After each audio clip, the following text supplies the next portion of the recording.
Boa noite, galera. Mais uma live. Noêmia, que bom você tá aí. As duas Noêmia, né? Minha aluna e duas alunas. Darlan, amigo, um abraço. Eliane, chama a galera do grupo Live Terapia para mais uma live. Essas lives são boas, né? A gente distrai, a gente aprende. Noêmia, que bom. Vamos chamar o nosso queridíssimo professor Amorim, que estará comigo nesse momento aqui, uma horinha com ele. É um amigo de muito tempo. Vai ser um encontro entre amigos. Vou chamá-lo aqui para a gente poder ver que ele... Tem que ver se ele já entrou, né? Vamos aguardar, porque eu acho que ele não entrou ainda.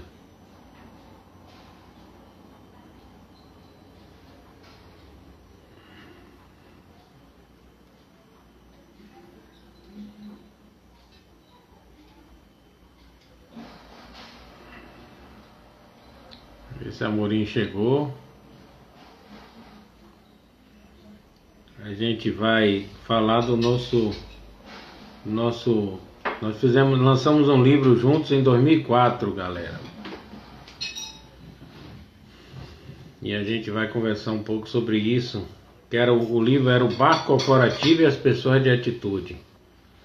Há 16 anos atrás.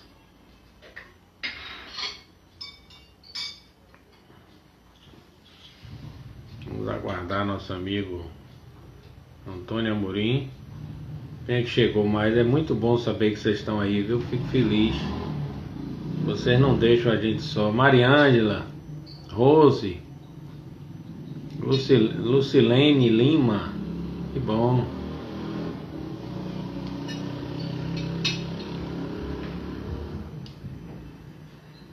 Vou botar aqui live com Amorim. Esperando ele chegar. Como é que vocês estão aí hoje Márcia? Mila tá assistindo também. Um beijo, Mila. Deixa eu botar aqui o fone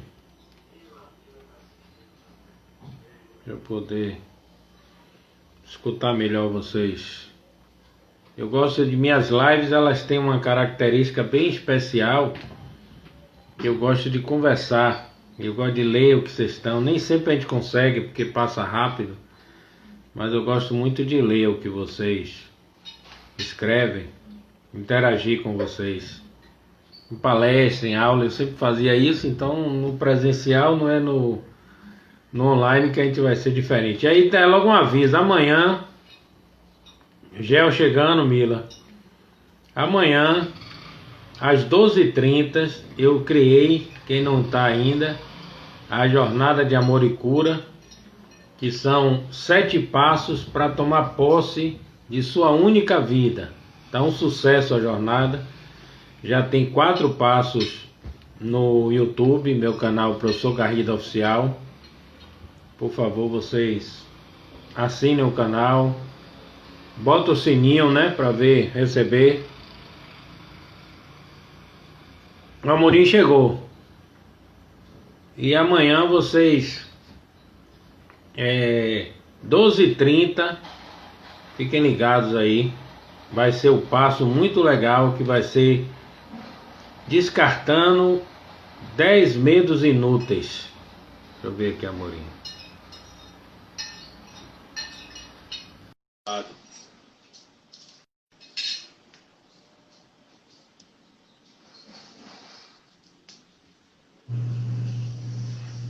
Fala, irmão! E aí? Beleza? Tudo bom? Como é que estão as coisas aí? Rapaz, eu acho que fazendo eco com as coisas por aí, viu? Porque realmente estamos a mesma tempestade, né? Os barcos são diferentes, né? Mas a tempestade é a mesma. Eu comecei, enquanto lhe aguardava, dizendo que você até que me trouxe esse dado, né? Você é mais organizado do que eu, sempre foi. Que foi em 2004 que a gente lançou o livro. o bar corporativo no Taqueda. Você lembra do Taqueda? Taqueda.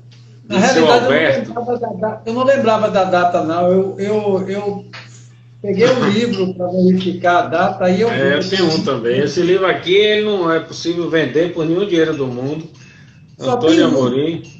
Só tem tem dois. Tem E ele estava, engraçado que ele estava vendendo no Brasil inteiro pela Saraiva, Cultura, né?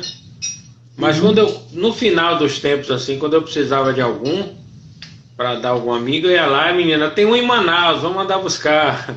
Aí nesse de mandar buscar, acabou tudo. Aí ela disse, agora não tem lugar nenhum no Brasil, não tem mais. Acabou mesmo. Interessante, você falou, a Amorim chegou, eu estou desde 8 horas, eu não estava achando Você entrou 8 horas mesmo? Eu fiquei na dúvida. Eu entrei 8, até um pouquinho antes, eu acho, porque eu gosto de entrar antes para dar umas quentes. Não estava achando. Eu estava passando aqui, eu não estava achando. Aí depois que eu girei mais aqui, foi que eu lhe achei. Eu até mandei uma mensagem pelo WhatsApp, cadê você? Bom, mas um prazer grande, viu? Estarmos aqui agora num outro modelo, uma outra vida, né? Parece que é outra encarnação, né? É outra encarnação, uma coisa nova, né? Eu lembro, eu estava dizendo, eu vou dizer uma coisa que essa live vai ser até emocionante e interessante, porque eu lembro que eu lhe conheci, Amorim, em 97, século passado. 23 anos. 23 anos. Eu tinha visto eu já estava entrando nessa área de psicologia, RH e comportamental. Aí eu vi que a Unifac estava com uma pós em psicologia organizacional, era a primeira. Eu aí me inscrevi, e lá eu lhe encontrei. E eu lembro que a gente comentou isso com graça, que quando eu lhe vi assim, eu digo, rapaz, não fui com a cara desse rapaz. Eu também não fui com a sua. E você não foi. Olha, gente, se vocês não forem com a cara de alguém de primeira, não percam a esperança. Porque foi engraçado. Aí quando pensou que não, a gente se identificou lá, naquele taylorismo das aulas, né? Sim, Maria. Aí você fez um comentário lá e disse, rapaz, essa figura me interessa. E nesses 23 anos a gente se aproximou como irmão de alma e aí de lá para cá a gente sabe os caminhos do outro, todos os momentos do outro, os bons e os difíceis. Os bons e os difíceis, você falou certo. Né? A gente estava presente, né? Os bons e os difíceis. Um dos mais difíceis ultimamente, que foi a passagem do meu pai, né? Embora seu pai, que a gente queria um bem de filho, um bem enorme a ele. E você e Bel, que é um querido para mim, seu filho Bel. Fui com o Bel. O talentoso. Sua mãe também acompanhei, a passagem, cheguei a conhecer. Eles moravam ali na ladeira da Barra, né? Na Barra, quem entrou aí agora foi Delfina. E a sogra Gel entrou. Tanita entrou, tem uma galera de um grupo que eu coordeno, que é o Live Terapia, os negociados entraram, uma boa parte aí. Delfina.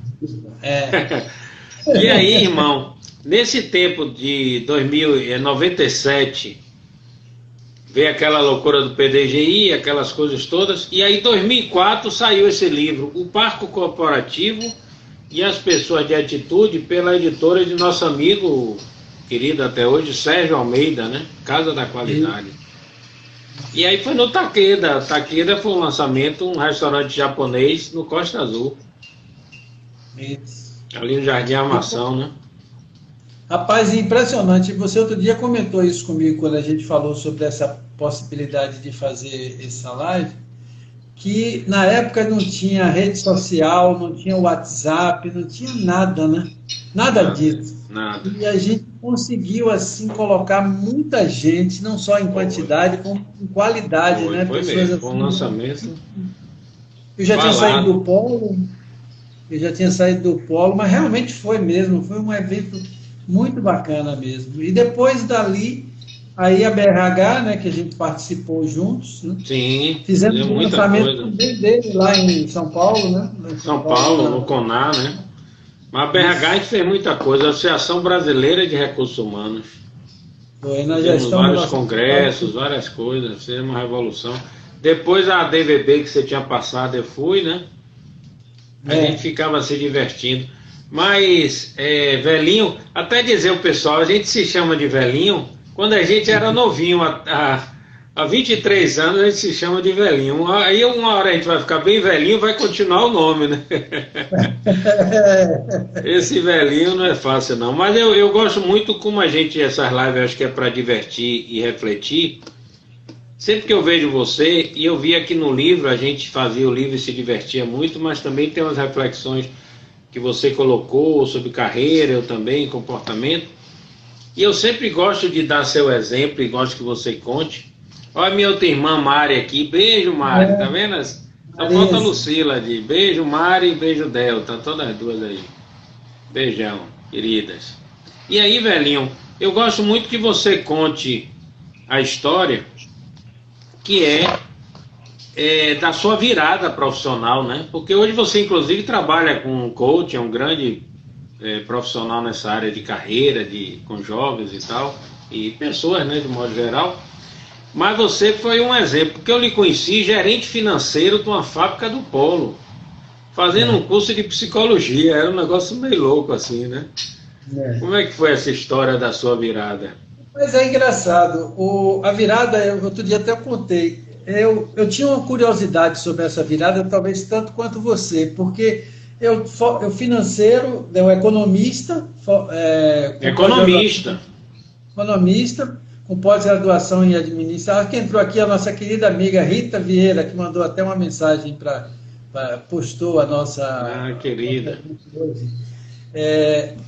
Então, para mim foi tão surpresa quanto para você, assim, talvez até mais para mim, porque o financeiro, economista, trabalhando na área financeira, e um dia teve uma mudança, em 92, teve uma mudança lá na fábrica, e eu até então estava na área financeira, trabalhando com bancos, trabalhando com clientes e tal. E aí eu recebi um convite para assumir a gerência administrativa e de recursos humanos. E aí eu não pensei duas vezes, fui, isso em 92. Mas aí eu fiz psicologia organizacional, que foi quando a gente se conheceu lá na Fax. Mas a minha curiosidade foi saber do diretor, chamado Luiz Fernando Marinho, por que ele me resgatou, né? Eu digo ele que me resgatou, me identificou na área financeira, tirou um financeiro para ser gerente de RH. Isso. E a resposta que ele me deu eu achei fantástica. Ele disse assim, não, é quando eu soube, quando eu cheguei lá, que eu descobri que você escrevia poesia. Aí, ó, Caio que entrou aqui também agora. Então, grande Caio, figurinha. Ele é agora Papai Caio, né? Que é Papai Caio, é verdade. Fez um ano agora, semana passada, inclusive eu fiz lhe mandei, né? O poema para Pedro. Então, Caio entrou exatamente na hora que eu estava falando sobre Marinho, dizendo isso, que ele tinha me tirado da área financeira porque ele descobriu que eu escrevia poesia. E aí, se uma pessoa que escreve poesia tem sensibilidade para trabalhar com gente. E, na realidade, foi interessante, foi um resgate, porque o primeiro vestibular que eu fiz e não passei foi psicologia.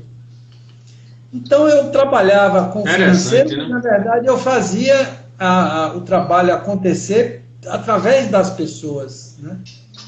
E, assim, quando a gente se conheceu lá na Fax, que houve aquela identidade e tudo, porque a gente questionava exatamente como você disse, o Taylorismo, eu dizia que Taylor estava lá e quando tocava aquela campainha no final da aula... Taylor vive até hoje não na Fax, né, mas nas universidades e empresas que tem aquele mundo tradicional que Taylor fica vibrando, né?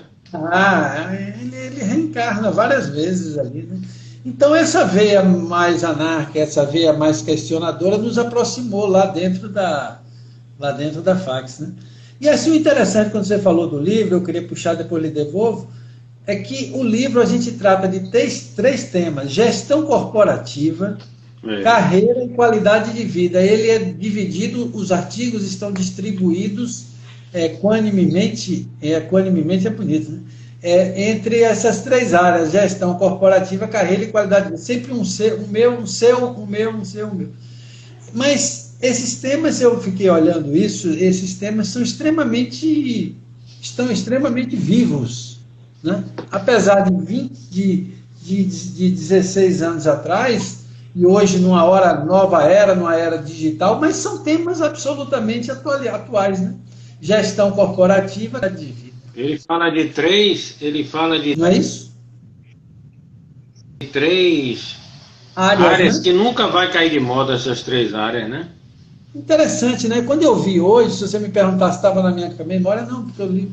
Mas quando eu vi gestão corporativa, carreira e qualidade de vida, e os artigos, eles estão redistribuídos dentro dessas três áreas.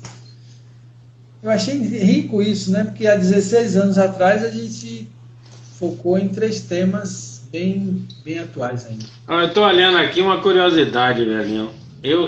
Esse meu livro, que é o último, eu tinha dado a Mila quando eu conheci. Mila está aqui assistindo e está dando risada com essa história. Eu botei: para mim, no barco da vida, benção ao acaso de nos apresentar alguém de tão raro valor. E aí, quando depois eu casei com ela, eu peguei o livro, porque se fosse só um amigo, alguém, eu não ia ter nem esse. Aí eu falei, não fiquei com nenhum. Ela disse: não, você me deu um. Aí eu trouxe o livro para minha posse, que é nossa posse, né? Mas curioso. E você falou de poesia, rapaz. Hoje eu estou todo nostálgico com você, ó. Todo poder. Antônio Luiz Amorim. Sem combinar nada. Não combinamos nada, como sempre, como o Sádia dizia, na mais perfeita esculhambação, né? E aqui você mostrou. Vou mostrar o verso aqui, o que está escrito aqui. Você na rede. Na rede.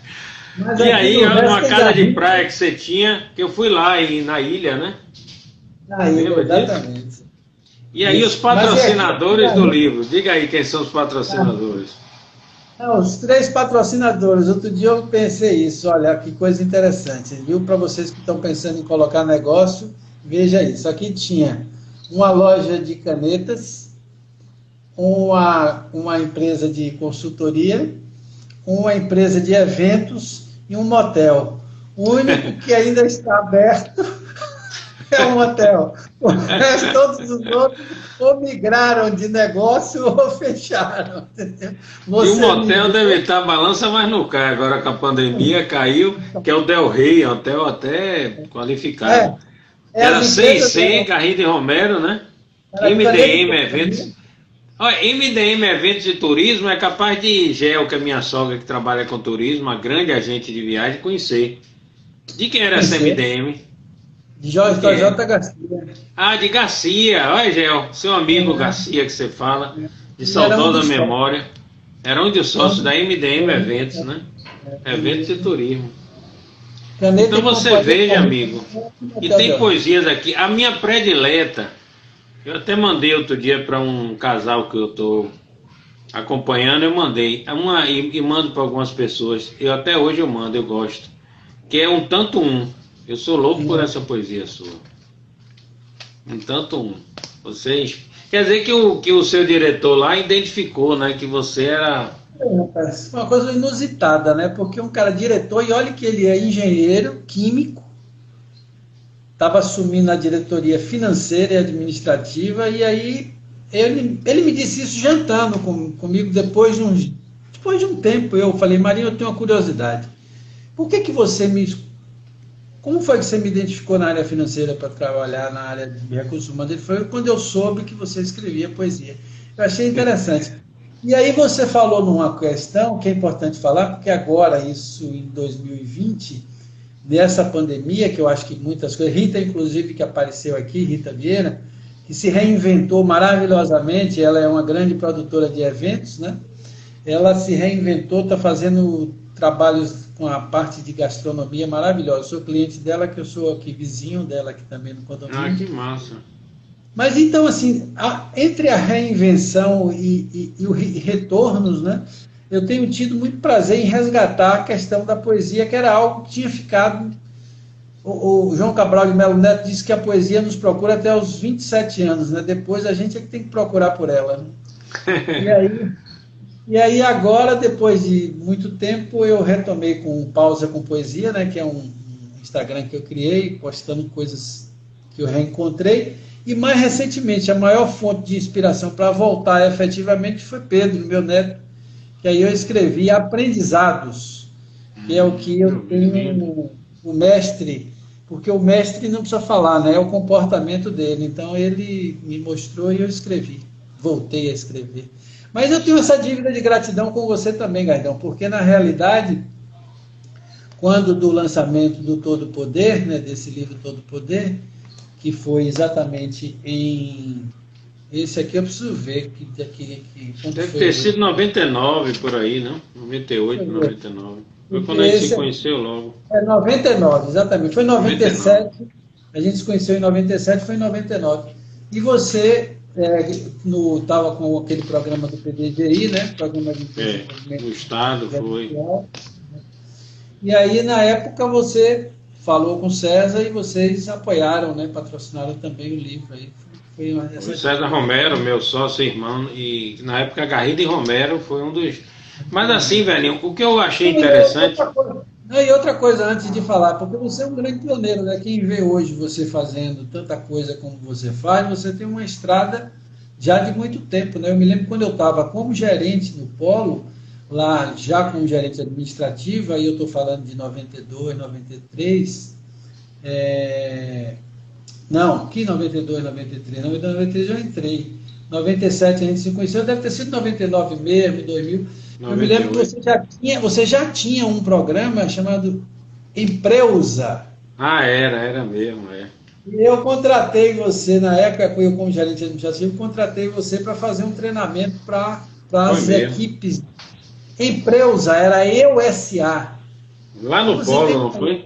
Era você e você foi com, acho que com o menino Jonatas, até parece que o Jonas foi mesmo. EUSA. Aí você já tinha um programa desse aí naquela época. Né? Mas eu gosto muito da sua história, e você contou uma coisa que eu acho graça, que eu acho que é de Amir Klink, né, que quando fez a economia, porque comigo aconteceu uma coisa meio parecida, eu contei outro dia, que é quando eu fiz a administração, inicialmente, eu vi que não tinha nada a ver. Eu fico muito à vontade, porque tem gente que adora ser economista, adora ser administrador, adora ser tudo.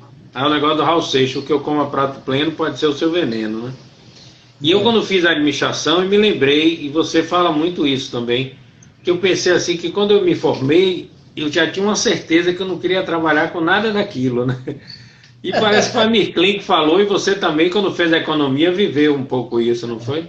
Muito. Quando eu fiz logo, eu cheguei a trancar, porque estava com a cabeça em psicologia, comecei a trabalhar em banco e aí comecei a fazer economia. Mas foi um choque para mim, né? E depois quando eu comecei a ver o sentido dela no trabalho, aí eu fui me desenvolvendo, aí eu me formei. Mas a Amir Klink diz o seguinte, quando terminei o curso, eu gostei muito de ter feito o curso de economia, porque quando eu concluí o curso de economia, eu não sabia o que eu queria ser na vida, mas eu já sabia o que eu não queria ser na vida, economista. Ele já sabia que não ia dar, né? E hoje a gente vê, velhinho, eu gosto muito desses exemplos, porque hoje a gente vê tanta gente infeliz, né? Na carreira, faz uma coisa e não se acha. Nosso grande amigo Zé Roberto está aí, ó, 5 capital de televisão, José Roberto. Suzana Laniado. Nobre Suzana entrou aí Suzana, agora. Nobre, querida. Nobre Suzana. Nobre Suzana da CAN. E aí você veja que quando tanta gente hoje fica se submetendo a trabalhar em uma coisa que não gosta, sofrendo, quando tinha os trabalhos era aquele negócio sextou, né? Nunca era segundou, era sempre sextou. E não tem essa coisa, e hoje ficou até mais fácil você dar uma guinada e mudar a profissão. Então você não acha não uma coisa boa isso? Não, eu acho, inclusive, assim, eu vejo hoje a experiência que eu tive com a economia de uma forma muito positiva, porque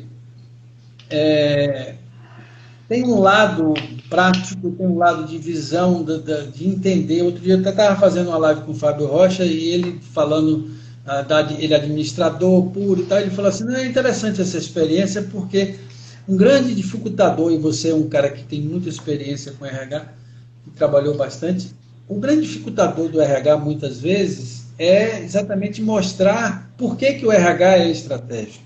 E para mostrar por que, que o RH é estratégico, precisa falar de números, precisa falar da realidade do negócio dele, RH. Né? Isso. E às vezes fica só em cima do RH, sem entender dessa área. Então, trabalhar na área administrativa, para mim, e recursos humanos, foi muito interessante ter passado pela área de economia, pela área de finanças, entendeu? Esse aspecto foi. Embora, como outro dia eu fiz uma live com o Dival, que trabalhei, você conheceu o Dival, né? Falar do Polo? Conheci. Dival pôs no card dele assim, economista. Eu falei, não, o meu não, sou ex-economista, nada de economia, não sou ex-economista, mas eu sou ex mesmo. Você. Não, cara, é outra realidade, é outra encarnação na realidade que a gente está vivendo, né? Não só do digital, senão dessas escolhas que vão mudando mesmo. Agora, a única coisa que não muda é a gente ter esse equilíbrio emocional, porque numa época dessa, que vê essa pandemia, quem não tem calma, quem não tem um equilíbrio interno, tá sofrendo muito, né? Porque tá muito louco isso aí, né? Gente extremamente paranoica. Tem gente despreocupada e tem gente muito paranoica, né? Os extremos são perigosos, né? Exatamente. Outro dia eu ouvi uma frase muito boa, diz assim, quem não tiver dúvida no momento atual, tá mal informado, né? Não tem dúvida nenhuma, tá mal informado, né? O que eu concordo plenamente com o que você falou aí, essa questão é uma questão que sempre, em qualquer época, né? E é interessante a gente estar fazendo essa live agora. A gente até tinha pensado em fazer mais atrás, né? Mas eu acho que esse é um momento extremamente interessante, porque as questões que nos tocam e tocam as pessoas tocam de formas diferentes, né? Porque, como eu costumo dizer, o vírus é democrático, né? Mas o isolamento social não é democrático, né? Então as realidades são diferentes. Não dá para a gente falar para o outro sem entrar efetivamente na realidade dele. Você trabalha com essa área, você sabe disso. Mas, fundamentalmente, a gente não tem dúvida de que, em desespero, qualquer que seja a situação, não vai ajudar, né? Isso. O desespero não vai ajudar. Eu assisti outro dia uma live muito boa mesmo, sua com Maíbe. Aliás, eu digo que é uma família de talentos, né?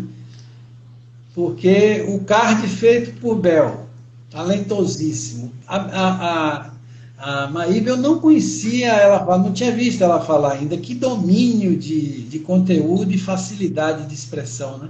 E ela deu muitas dicas muito interessantes, né, sobre isso. Fica gravado, né? Fica gravado. E também ela hoje fez um comentário no Instagram dela, Plantão de Psicóloga, sobre procrastinação, muito boa, né? Porque, mas assim, velhinho, o que eu acho interessante é o seguinte: a saúde mental da gente é emocional, porque o mundo é muito cartesiano, né? Ainda é muito cartesiano. Eu sempre dou esse exemplo: você quebra uma perna, tem uma aceitação social incrível. Você parte um coração, ou é uma coisa ligada à depressão, passa ainda que é de menos-valia, né? Então o mundo não valoriza muito as coisas da alma, ainda é muito ligado às coisas do corpo. E aí a gente acaba descuidando disso, descuidando dessas coisas, e pode vir depressão, pode vir uma série de coisas, dessa mudança brutal que ninguém esperava de modus operandi de vida, né? Exatamente isso. Você vê que a gente... Os idosos estão sofrendo muito. Eu assumi um compromisso comigo de toda live falar dos idosos, pedir por eles, porque muito filho acaba abandonando e hoje eles estão até cobertos disso, né? Porque eles precisam, eles têm essa desculpa.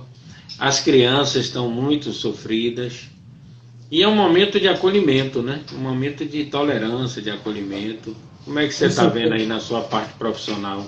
Não, eu vejo, até saudar aqui nosso amigo Ralf Kelotti, que mandou um abraço também aqui, mandou um abraço para a gente, e já tinha feito até uma referência, quando viu que a gente ia conversar, fez uma referência muito positiva para você. Ralf, foi da BRH. Ah, que massa, querido Ralf, um abraço. Então, Guedão, o que eu vejo é que essa questão que você trouxe muito oportunamente, que é a questão dos idosos. Aliás, eu vou fazer o seguinte, abrir um pouco a questão talvez para as lições que a pandemia está nos pedindo, né? Está nos trazendo. Uma delas é essa, né? Cuidar, exatamente, cuidar. A expressão é essa, cuidar.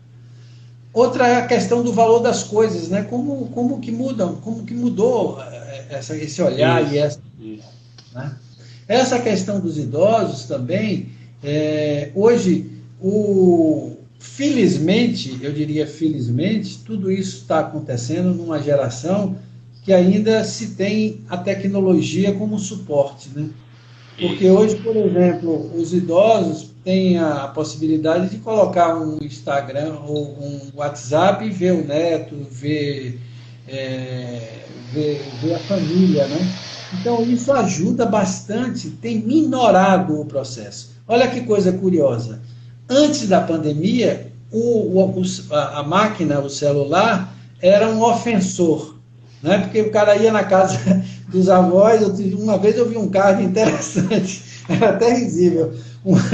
Uma família toda, todo mundo no celular, e a velha com a senhora com a cara para cima e dizendo assim, uma visita para a vovó. E ninguém estava falando com ela. A última coisa que fizeram foi visitar a vovó, né? Visitar a vovó. Então você veja que coisa, os paradoxos da vida. E hoje é o contrário, hoje ele está sendo um instrumento de aproximação. Porque queira ou não queira, não substitui o presencial jamais, mas é uma forma de minorar, né, essa distância. Então, de fato, nós estamos num momento que convida mesmo a uma profunda reflexão, né, do quem somos nós, né, até porque hoje a grande dúvida é essa, né? Até quanto tempo perdura essa questão, né? É a pergunta de $1 milhão, ninguém sabe responder. Quando é que acaba isso? Para voltar 100%, porque vai ter um novo normal bem limitado ainda, né? Muito. Por exemplo, eu estava vendo a reportagem que o shopping vai abrir, mas não vai poder experimentar roupa. Então, a pessoa comprar uma roupa sem experimentar já vai ser complicado. Então, não vai abrir meia boca, né? As coisas. As coisas meia boca, né? Eu tô conversando aqui com você, entrou um querido amigo, Ricardo Soares, Ricardinho, que tem uma história parecida. Ele também assumiu, sendo da área de análise de sistema, a área de RH de uma empresa. Ele me contou isso, eu me lembrei que você falou aí que assumiu a área de RH, sendo economista e tendo a área financeira, né? Mas o seu trabalho de coach, velhinho, que você faz de forma brilhante, como é que você está vendo as perspectivas profissionais aí? Os jovens perdidos, né? Muito jovem perdido. As pessoas, a questão do emprego está complicado, né? É mais hoje cada um sem empresa. Você vê que eu já falava de empresa lá atrás, né? Empresa nunca foi tão empresa, né? Aí é engraçado como o mundo dá voltas, dá giros, né? Ele dá giro que às vezes você passa que parece que você está... Aliás, eu ouvi outro dia uma poesia na voz de Maria Bethânia, que você ouve e você, como eu estava ouvindo pela primeira vez, para mim ela estava falando de hoje, ela estava falando de 1917, uma poesia de 1917, absolutamente atual, perfeitamente atual. Então, o Empreusa, que você deu aquele treinamento lá em 99, sei lá, provavelmente em 99, e aquele Empreusa lá está atualizadíssimo hoje, mas nunca. Aliás, tem um livro também que eu escrevi, que você acompanhou bem, inclusive participou de lançamento aqui em Salvador, na mesa e tal. Foi um livro que eu escrevi, que eu publiquei em 2008, Construindo Pontes, 10 passos, na época era 10 passos, do aquário, que era o emprego, para o oceano, que é o trabalho, né? Para o oceano, que é o trabalho. Depois eu fiz um e-book chamado Fora do Aquário, que é da era do emprego à era do trabalho. Tem coisas incríveis que hoje você vê que parece que estão sendo escritas, não é só meu, mas que foram escritas, que parece que estão sendo, que foram ditas e escritas agora, na pandemia, não. Até outro dia eu dei um dado que é curioso, falando que mais de 70% das crianças trabalharão em profissões que ainda não existem. Parece que isso foi dito agora, né? Não, foi dito bem antes, foi pela Microsoft, foi dito isso pelo presidente da Microsoft.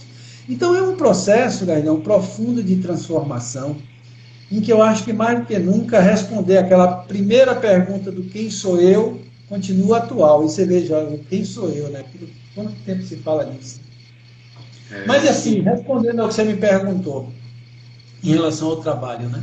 Em relação a esse trabalho. Esse trabalho tem me mostrado que essa questão, ela não só passa, como eu já tenho falado sempre, pela questão da escolha lá na escola, né, que não ajuda a gente a fazer as escolhas, ajuda a fazer as correções depois dos trabalhos de mentoria, de coach, do que for, mas efetivamente isso hoje se junta a uma mudança também de não uma mudança de era, mas uma era de mudanças mesmo, né? Porque nós estamos dentro de uma era de mudanças profundas, profundas. Como é que serão os escritórios daqui a algum tempo? O que vai ficar ainda dentro do presencial? O que você vai fazer à distância, como você hoje está fazendo aí? Você atende, né? Você faz trabalhos de psicoterapia à distância, essa coisa toda. Então, tudo isso tem mudado bastante e as escolhas vão estar sendo adequadas a essa nova realidade, né? Então, eu acho que a coisa da terapia online mesmo, ela pegou tanto que de repente eu acho que vai voltar e muita gente vai querer manter, né, eventualmente algum trabalho corporal que você tem que fazer, alguma coisa mais diferenciada, mas no dia a dia a pessoa vai querer manter pela comodidade, entendeu, velho? isso. Eu atendia numa clínica na Barra, né, 4 Estações, Jardim Brasil, onde você conheceu. E eu tenho um paciente morando em Alphaville, que o cara dizia que levava mais tempo para chegar do que o tempo da consulta. E hoje o cara, com 1 minuto, está lá já. Que está lá, assim, está na sala do terapeuta, que esse cantinho aqui que eu faço. Então, você veja que... Nossa, aí gostei.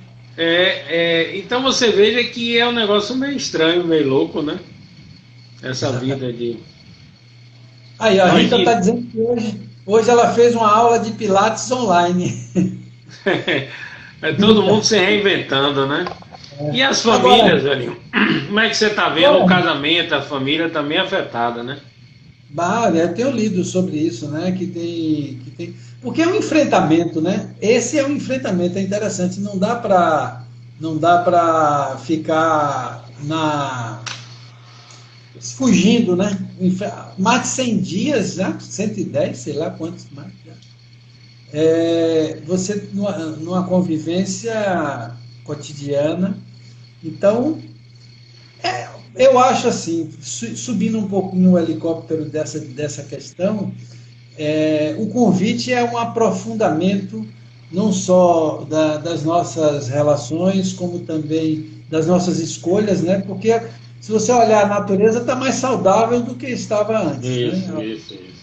A natureza está mais saudável. Ontem eu fui na casa da mãe de Mila, Gel, que está aí, e voltei com ela domingo à noite, né? Aí ela falou, vamos botar pela orla para dar uma olhadinha. As ruas estão mais limpas. Interessante isso. Porque, claro, obviamente, com menos gente, e a gente não tem um povo necessariamente muito cuidadoso, então com menos gente na rua você tem mais limpeza, você tem uma coisa mais urbana. E aí, essa coisa do ser, eu sempre que vejo, que eu acho que você é uma pessoa que caminhou bem para isso. A gente sempre, desde aquela época lá da fax, fazendo psicologia lá, a gente já questionava um pouco o mundo do ter, né? O mundo estava muito consumista. Eu falo muito porque foi o momento que chegou a pandemia, o ter, né? Não era o ser.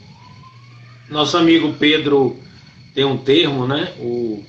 Ele fala assim, somos teres humanos e não estávamos sendo seres humanos, né? Então aquela coisa do consumismo.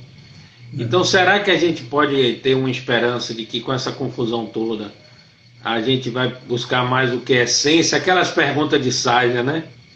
É, Existe vida antes da morte? Existe a vida, a essência? Ou só aparência, né? Como é que você vê isso aí, velho? Você que pô, mas estuda muito esse tema. eu vejo assim, o ano passado, antes mesmo da pandemia, eu andei assistindo e lendo muita coisa sobre minimalismo, né? Minimalismo. Aquela necessidade o que Sádia também falava, né? O essencial, né? Que Sádia tem uma frase maravilhosa, né? Se você me der o supérfluo, eu abro mão do essencial. Isso estava exatamente Fantástico. na época do pré-pandemia e tal, essa coisa estava bem forte, né? Então, francamente, eu não acredito assim em uma coisa que vai acontecer de forma mágica. Eu acho que as pessoas acreditam muito em frequência. A depender da frequência, da sintonia que você está, você vai ser facilitado nesse processo. Mas se tiver numa frequência mais densa, ainda do tempo, quando tiver a primeira oportunidade, retorna para outra pegada. Não tenho muita ilusão com relação a isso. Mas eu via já assim, nessa fase, as pessoas que estavam vivendo já, procurando essa vida de uma forma mais leve, mais prazerosa, encontrando mais prazer. Eu tive uma experiência, você sabe dela, você sabe bem dela, e para mim também foi bem marcante. E eu acho que a experiência, ela marca muito mais do que a teoria. Quando eu fiz o Caminho de Santiago de Compostela, em 2012, eu saí daqui com a mochila com tudo que era necessário para fazer um trajeto. O Caio, meu filho que está aí, ele fez um ano antes. E eu fui vendo por necessidade que ao longo do caminho eu precisava ir descartando algumas coisas que não eram essenciais. Inclusive a mochila que eu passei a despachar. Que encontrei um casal de brasileiros que descobriu isso. Você podia despachar a mochila. Então eu despachava por moto e quando eu chegava no albergue a mochila estava lá. Era muito mais fácil para andar, era muito mais agradável para andar. E coisas que eu fui jogando no caminho, deixando que aí outras pessoas pegavam. Então eu acho que essa é uma cultura que eu tenho uma esperança, aí eu tenho sim uma esperança de que possamos atingir, né, de uma forma mais rápida depois de tudo isso, que é menos é mais. Agora eu lembro que você contou lá na cultura, que você foi lá algumas vezes, um grande galáctico. Uma história impagável, eu não lembro direito os detalhes, do negócio de um tênis, né, lá Ah, de Santiago. Como é que foi aquela história? Você contou lá na cultura essa história, né? essa história é maravilhosa, rapaz. Eu conversei antes de viajar com o Roberto Cunha, que fez todo o caminho de Santiago, né? Eu fiz um trecho. Roberto me deu todas as dicas do que comprar, do que era importante, mas não me falou uma coisa que eu acho que ele não teve culpa, eu não perguntei e eu tinha que passar. Ele não me disse que aquela bota que ele me indicou, eu teria que amaciar a bota antes da viagem. E eu literalmente, pelo horário já dá para falar, eu me fudi de verde e amarelo. Logo no início, com o terceiro dia, eu já estava com os pés estourados, os dedinhos mindinhos de um lado e do outro. Cara, eu pensei. E aí, aquilo que Raul Seixas dizia assim, enquanto Freud explica as coisas, o diabo fica dando os toques, né? Porque eu doido para fazer o caminho e eu passava, tinha lá uma placa assim, táxi, e o número do táxi, táxi. E eu com a dor me infeliz, então um dia eu falei, não vai ter jeito. Aí eu acordei de manhã, quando eu acordei, tinha uma mensagem de Caio, força aí, raça aí.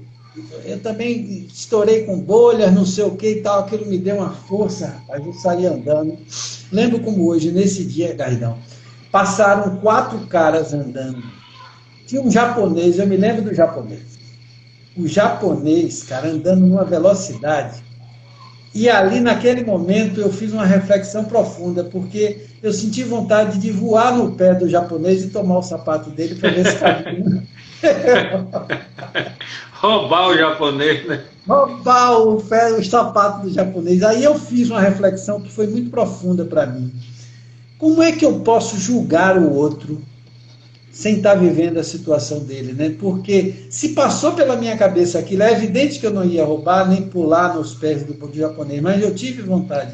Imagine alguém que está com fome ser censurado ou culpado porque ele pegou um alimento, né? E porque se você não vive a realidade do outro, não tem como você julgar, né? Você julgar, você tem que estar vivendo a situação. E essa história do sapato do tênis foi muito curiosa mesmo, porque No mínimo senti... trocar com o japonês o sapato, né? E aí, faltando 38 quilômetros para chegar, aí eu fui numa loja, aí sim, eu fui numa loja para trocar, para comprar. Não havia sapato que desse. Aí, que pegasse, porque onde estava ferido? Nos mindinhos. E aí eu comprei uma sandália, uma franciscana, que até hoje eu guardo de borracha, porque ela disse assim, a moça falou assim, não, aqui normalmente eles trocam por sandália, porque já estava estourado. Então é isso, é fazer empatia com a realidade do outro, isso vale muito para o momento atual, né? Dizer, fique tranquilo, você não pode ficar estressado, como se eu não estou vivendo aquela realidade, se eu não conheço qual é a demanda dele, que às vezes é psicológico, às vezes é de estômago, né? É engraçado que você fez outra viagem incrível, como seu biógrafo, que fez sua vida toda, de 97 para cá. E a gente tinha uma paixão em comum, eu, você e Sália, que era São Francisco, né? Eu sou louco por São Francisco, Sá já era, tanto é que nos Irmãos Beneditinos ele tinha o nome de Francisco, e você também. E a gente eu tenho uma imagem de Francisco que fica no meu quarto, que foi Dona Flor que trocou para mim. Você que me disse, ela não disse que não compra santo, trocou. Foi sua mãe que me deu. Foi Dona Flor, né? Nossa sábia Dona Flor, né? Dona Flor. Ali, Dona Flor, a Delfina e Marisa estão aí, vão ouvir o que eu vou dizer agora. Dona Flor é a mais jovem da família. É a menina, né?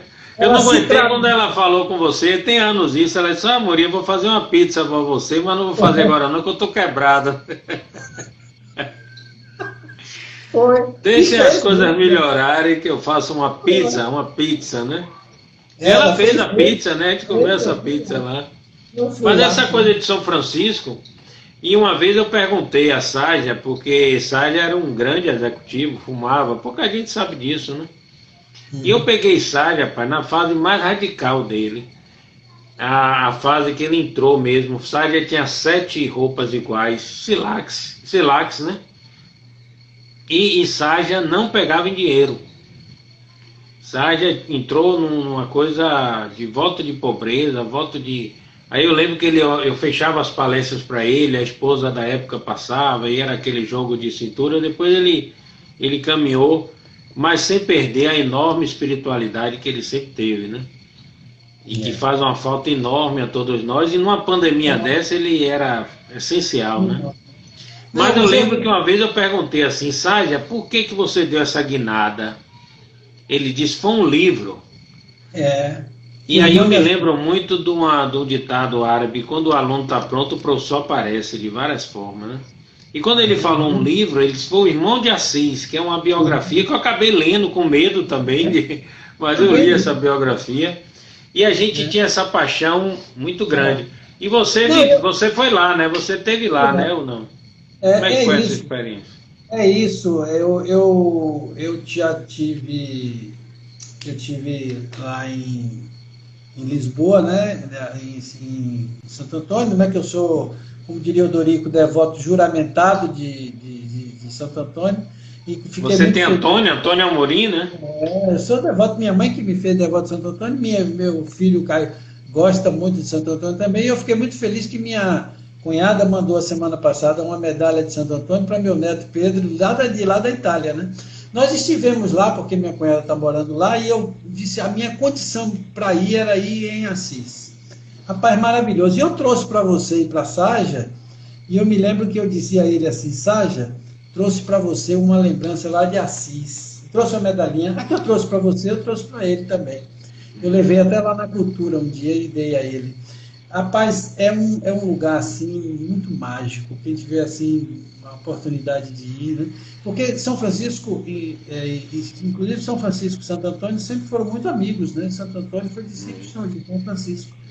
E então a ligação que existia entre eles, entre São Francisco e Santo Antônio, a gente percebe em toda a formação que há e nas duas, onde você vai onde é de Antônio, onde você vai onde é de São Francisco, estão sempre próximos, né? Tudo que eles viveram juntos, né? E Saja, quando eu ouvia, sempre eu me associava a São Francisco, né? Que conhecia através de você, Saja, né? Uma figura realmente. Eu quero que você conte uma passagem de Saja. Quem está aí é Carolzinha, nossa discípula Carol. Eu mandei, mas ela, que bom, que bom. Velhinho. Mari, minhas irmãs Mari e Del confirmaram aí que vira a história de Flor. Daqui a pouco o Carol vai dizer aí, vamos bater meta. Bater meta. Mas você tem uma história impagável com Saja, do PDGI, né? Como foi a história de Saja? Todo mundo na formatura, governador, secretário de Estado, e aí os professores foram convocados, né? Como é que foi essa história aí? Todo mundo convocado, mas todo mundo recomendado aí de paletó, né? Eu de paletó e gravata, você de paletó e gravata, César de paletó e gravata, todo mundo de paletó e gravata, e Saja de bata e sandália franciscana. E ele, muito gozador, né? Sempre sacana, gozador, olhou para mim e falou assim: meninos, pra gente, meninos, como vocês estão bonitos, estão lindos, olha, vocês estão elegantes, hein? Aí eu falei para ele: mas autoridade, né? Eu disse: Saja, a única autoridade aqui é você, a maior autoridade. Ele disse: por quê? Eu digo: porque é o único que pode se vestir assim, do jeito que está vestido. E era mesmo, é uma autoridade total, né? E era invejado, porque todo mundo queria ter aquela envergadura, né? Aliás, eu adotei as sandálias franciscanas, que hoje eu só não calcei no casamento de meu filho, porque minha nora não permitiu, mas eu pensei em ir de sandália franciscana. Você usa para tudo, né, velho? Eu adoro, mas eu adoro. Assim, você vê que quando eu fui lá, você me convidou para fazer uma homenagem à Saja, que você, aliás, você fez um ciclo de homenagens a ele, né? Eu me lembro que eu fui numa das primeiras, e eu fui a caráter, né? Fui com a sandália franciscana mesmo. Eu lembro que você sentou lá no cantinho de Saja, né? Eu só consegui, engraçado isso, todas as vezes que eu fui ali, eu sempre sentei naquele cantinho ali, porque aquela forma dele de sentar ali, eu achava sempre uma maravilha. Aliás, eu achava, sempre admirei muito a amizade de vocês também, o carinho que você tinha com ele, ele tinha com você. Era uma dupla, realmente, vocês faziam uma tabelinha fantástica ali na cultura. Eu sei que eu ligava para ele assim, ele atendia sempre com um bordão assim: ô irmão querido, aquilo já lhe acalmava de um jeito. Você estava nervoso, você já caiu nervoso 70% naquele. E você até esquecia o que ia falar. Mas, velhinho, uma parte que eu quero assim, encaminhando para nossa, daqui a pouco. Esse negócio passa rápido quando a prosa é boa, né? Tempo voa. Esse livro aqui que a gente lançou, que uma vez eu disse que isso foi uma desculpa para a gente se reunir e para conversar, porque no pré-livro a gente se reunia às 4, 5 horas e falava 15 minutos do livro, o resto era. Aí eu digo: velho, esse livro foi só um pretexto para a gente se encontrar e conversar, né? Que aqueles papos como a gente tem inesgotáveis. Olha, Simone Sampaio está dizendo que queria ter conhecido o Saja. Realmente, ele faz muita falta, viu? Eu estava conversando com Mila hoje dizendo isso, dizendo que a gente tem que acreditar que tem outra vida, que tem outro sentido, que ele foi para alguma missão maior, que não há lógica o cara com aquele serviço que ele fazia, aquela doação que ele tinha, passar, não é isso? Ou assina embaixo, completamente. Mas você falou certo, e aí derruba, né? Se passar do tempo, derruba. Mas diga aí como eram esses encontros que a gente conversava e E depois falava do livro. É a pauta, né? Você tinha com a Era listinha, isso né? mesmo.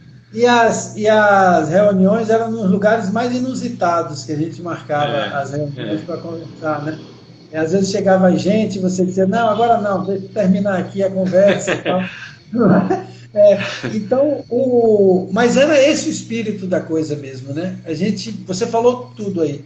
Acho que era 5, 10, 15 minutos que a gente conversava, sem muito, porque já estava mais ou menos tudo encaminhado, né? A negociação lá com o Sérgio Almeida fechou assim, tudo tranquilo do ponto de vista de encaixar os artigos. Parece que a gente combinou os artigos, encaixou-os perfeitamente. E eu tinha até pensado, não vai dar mais tempo, né, de falar sobre alguns artigos que a gente escreveu, porque continuam extremamente atuais, né? Você tem um artigo mesmo que eu gosto, que eu adoro, que o celular e as pipocas. Eu acho Ah, maravilhoso esse era, foi. artigo. É É, maravilhosa essa história, é. Lá em São Lázaro, né, que a mãe de lá em São santo Paulo. estava dando aquele banho de pipoca e o celular tocou. Eu digo, será que os orixás já estão sofisticados assim, mandando uma torpeda, né? E aí quando ela pegou, que ela tirou assim, ela ficou com a pipoca numa mão e o celular no outro, né? Naquele tempo, imagina, celular hoje dominando. Mãe Vera, né? Carol Mas lembrou. Mas, velhinho, eu queria muito que você... Eu mandei. Eu de vez em quando mando. Você tem um poema seu chamado O Doce Prazer de Esperar. hum, Às vezes a gente tá naquela ansiedade, né? E eu mandei para um paciente essa semana, eu digo, calma, calma, o doce prazer de esperar. Então eu queria muito que você encerrasse sua parte, eu queria que você declamasse uma poesia. Eu não queria furtar essa galera de ver o Antônio Amorim, que é um grande coach, um grande profissional, mas que também é um poeta, é o que eu acho mais bonito de tudo. só você me pegou agora, como diz outro, com a escolinha do professor Raimundo é assim, né? Ninguém sabia o que é que o cara ia falar, né? Então, É. eu adoro isso também, fazer isso. Então, mas eu vou pegar exatamente uma poesia qualquer aqui, vou ver aqui. Ah, pronto. Aqui. Do Todo Poder, foi o livro que você foi um dos patrocinadores. Junto Então, com o Motel Del Rey. que é o único que está vivo. É. Mas é uma poesia que chama-se Sem Palavras. Ah, é? Deixa eu acompanhar aqui. Qual é a página dela? Página 49. Cuidado para não Depois. derrubar nossa live, hein? Não, eu estou acompanhando o tempo e aí eu vou, inclusive, meu grupo Live Terapia, eu vou tirar uma foto e mandar para eles depois dessa poesia. Chico, então, Sem Palavras, página 49, diz assim: quando a emoção do encontro não encontra palavras, o encontro é muito mais que apenas um encontro sem palavras. Muito bom, muito bom. Então vamos deixar aqui combinado, já que tem coisa para aprofundar nos artigos, um próximo encontro, um Barco 2, aí a gente faz, eu lhe convidando e faremos um segundo Tá, bate-papo. eu vou selecionar uns artigos do nosso livro. Agora eu vou fazer uma homenagem a você nesse quase 2 minutos, dá para faltar aqui. Vou ler um tanto que eu sou louco, você sabe disso, né? Eu gosto muito. Olha, gente, quem tá apaixonado aí, se segura! Segura a onda, segura a onda. Vou oferecer para Mila aqui. Existem todos os momentos e o instante é um. Todos os encontros e cada encontro é um. Todos os encantos, em cada canto, um. Todos os amores, e um amor que não sendo todos, é tanto, sendo um. Valeu. O homem que fala de amor, uma celebrante de casamento, tem que terminar com uma poesia dessa. Uma poesia dessa que você escreveu, né? Mas beleza, irmão. Obrigado aí, ó. Delícia. Combinado, segundo encontro, vamos combinar, viu? Vamos pro Barco 2, então. Vamos pro Barco Fica 2. com Valeu. Deus. Gente, obrigado, viu, galera? Obrigado a vocês pelo Valeu, carinho, meu por ter dado alma e vida a essa conversa. Fiquem com Deus, todos vocês. Obrigado, amém. Foto aí.